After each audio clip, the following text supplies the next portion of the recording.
Là, vous êtes au niveau de la plateforme expérimentale de Murviel-lès-Montpellier qui se situe à environ 20 km de la ville de Montpellier, où on teste, où on fait plusieurs recherches liées à l'irrigation avec ces eaux usées, que ce soit au niveau d'une parcelle viticole ou dans des bacs hors sol, pour travailler sur d'autres qualités que la qualité d'eau usée réglementaire.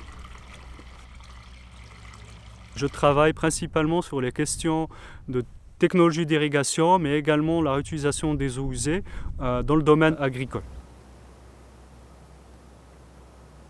Donc dans cette parcelle de 0,5 hectares, on suit la vigne, des arbres fruitiers tels que les grenadiers, mais également la luzerne, irriguée avec des eaux usées traitées, mais également avec des eaux claires pour avoir un témoin de comparaison.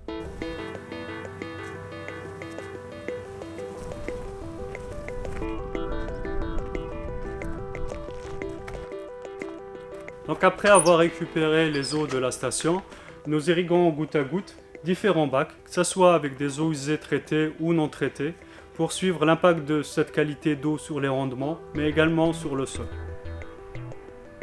L'intérêt des eaux usées, c'est premièrement l'eau, mais également les nutriments qui sont présents dans cette eau. Et ça va dépendre du procédé de traitement. Nous, ce qui nous intéresse dans un consortium de laboratoires, c'est d'adapter les systèmes de traitement pour laisser passer les nutriments sans les risques sanitaires.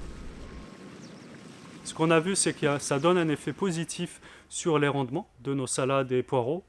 En comparaison avec l'eau usée brute, on voit un effet négatif de cette eau usée brute sur la salinité du sol.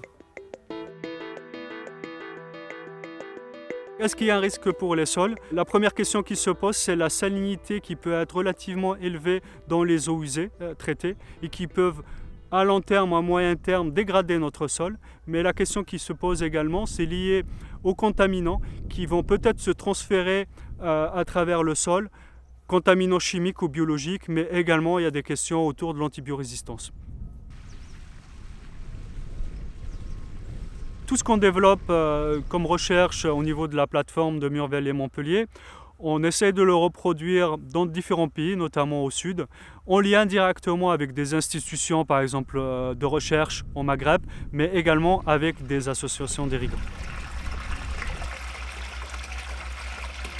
En dehors bien sûr du suivi des qualités par rapport à la réglementation, ce que je peux conseiller, c'est notamment de bien prendre en compte les aspects maintenance et durabilité des équipements et des technologies qu'on met en place pour ces projets de réutilisation, mais également la viabilité économique à long terme ou à moyen terme d'un projet de réutilisation.